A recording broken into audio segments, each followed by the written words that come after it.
Once upon a time, in a land far away, there lived a great king named Arthur. He was known throughout the land for his bravery, wisdom, and his legendary sword, Excalibur. King Arthur ruled over the kingdom of Camelot with his loyal knights of the Round Table. Now, one of the most famous stories about King Arthur is the tale of the sword and the stone. It happened long ago, but it's a story that has been told and retold for generations. It all began on a day much like any other in Camelot. King Arthur's kingdom was in need of a new ruler, as the previous king had passed away with no heir to the throne. To find the next king, a great tournament was held, and knights from all over the land came to compete. Among them was a young squire named Arthur, who had no idea that his life was about to change forever. During the tournament, Arthur witnessed a strange sight. A mysterious sword had appeared embedded in a large stone, with an inscription that read, "Whosoever pulls this sword from this stone is the rightful king of England." Many knights tried to pull the sword from the stone, but none were successful. As the tournament came to an end, the crowd began to disperse, and Arthur found himself alone with the sword. On a whim, he reached out and grasped the hilt, giving it a firm tug. To his amazement, the sword slid free from the stone as if it had been waiting for him all along. The people of Camelot were astonished when they saw what Arthur had done. It was clear to all that he was the rightful king, chosen by destiny to rule over England. And so, King Arthur was crowned amidst great celebration and fanfare. Under King Arthur's rule, Camelot prospered. His knights embarked on daring quests, facing fierce dragons and rescuing damsels in distress.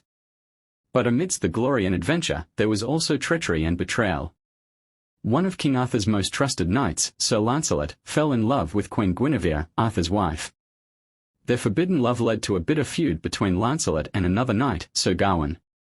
In the end, their conflict tore apart the once united kingdom of Camelot. Despite his valiant efforts, King Arthur could not prevent the downfall of his kingdom.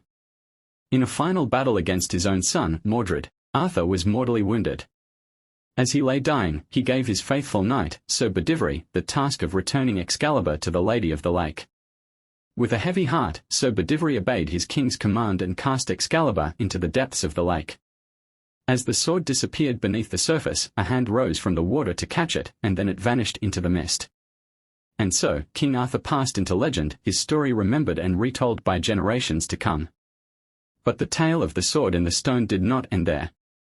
For centuries, the legend of King Arthur and his knights lived on, inspiring poets, artists, and storytellers. And then, one day, something remarkable happened.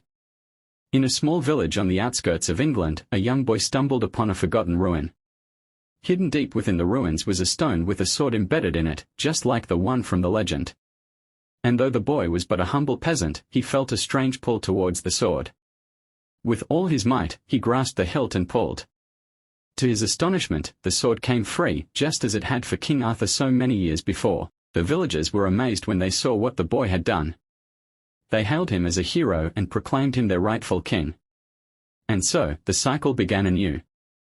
The boy, like King Arthur before him, took up the mantle of leadership and ruled with justice and fairness. But as time passed, the boy grew old, and a new generation rose to take his place. And so it has been throughout the ages, the story of the sword and the stone repeating itself again and again.